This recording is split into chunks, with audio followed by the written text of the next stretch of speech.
आइए सुनते हैं कहानी स्वजाति प्रेम। एक वन में एक तपस्वी रहते थे, बहुत पहुंचे हुए ऋषि। उनका तपस्या बल बहुत ऊंचा था। वो प्रतिदिन सुबह सवेरे नदी में स्नान करते और नदी के किनारे एक पत्थर के ऊपर आसन जमाकर ध्यान करते। निकट ही उनकी कुटिया थी, जहां उनकी पत्नी भी रहती थी। एक दिन एक विचित्र घटना घटी।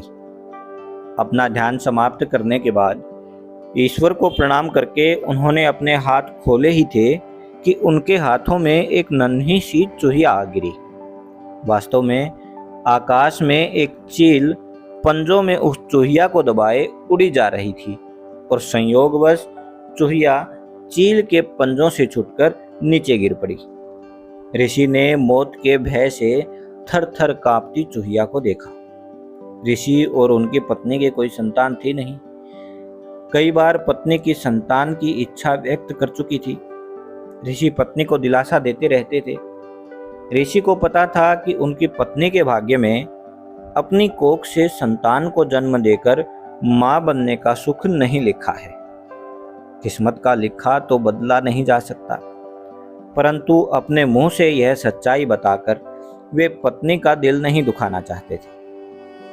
यह भी सोचते कि किस उपाय से पत्नी के जीवन का यह अभाव दूर किया जाए। जब ऋषि के हाथों में देव योग से नन्ही चूहिया आ गिरी तो ऋषि को उस पर दया आ गई। उन्होंने अपनी आंखें बंद कर ईश्वर का ध्यान किया और अपनी तपस्या की शक्ति से चूहिया को मानव बच्ची बना दिया।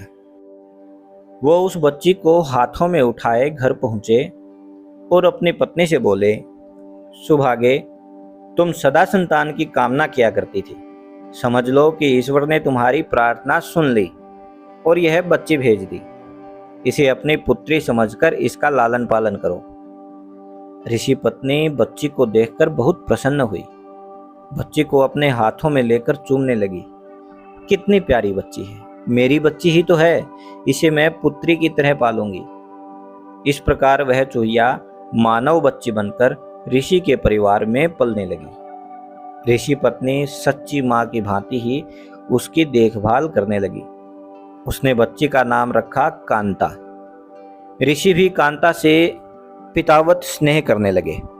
धीरे धीरे वे ये भूल गए कि उनकी पुत्री कभी चूहिया थी।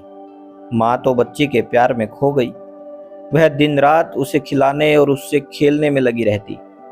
ऋषि अपनी पत्नी को ममता लुटाते देख प्रसन्न होते कि आखिर संतान न होने का उसे दुख नहीं रहा।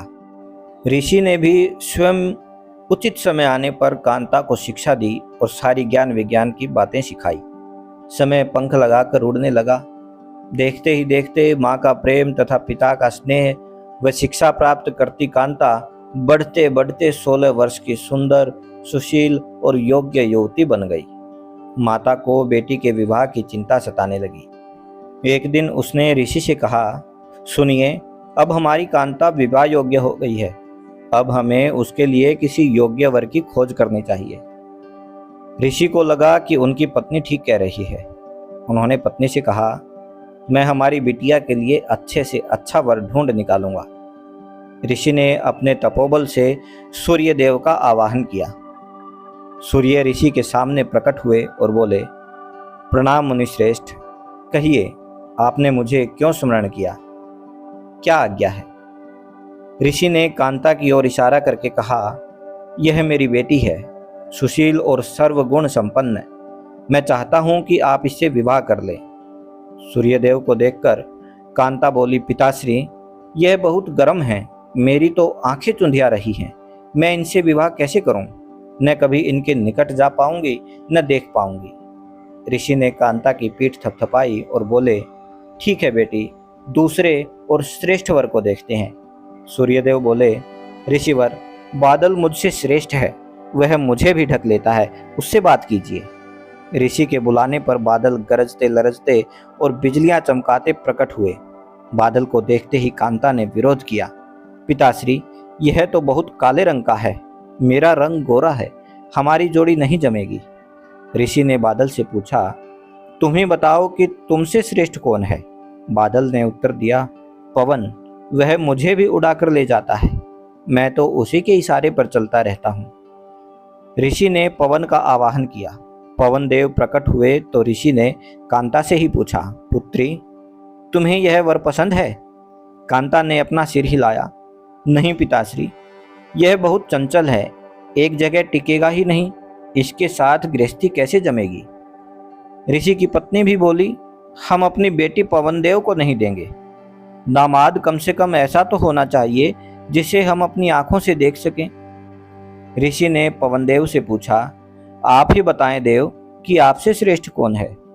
पवन देव बोले, ऋषिवर, पर्वत मुझसे भी श्रेष्ठ है, वह मेरा रास्ता रोक लेता है।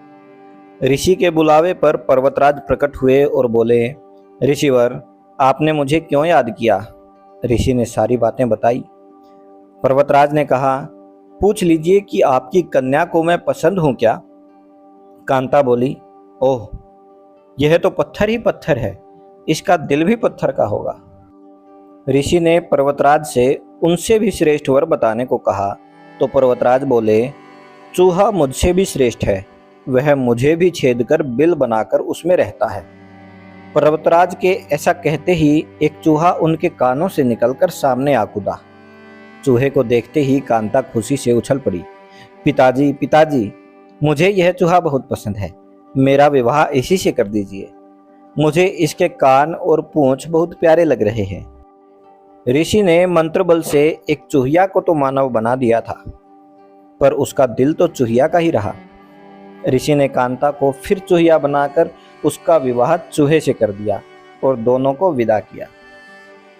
श्रोताओं, जीव जिस योनि में जन्म लेता है उसी के संस्कार बने रहते हैं। स्वभाव नकली उपायों से नहीं बदले जा सकते। धन्यवाद।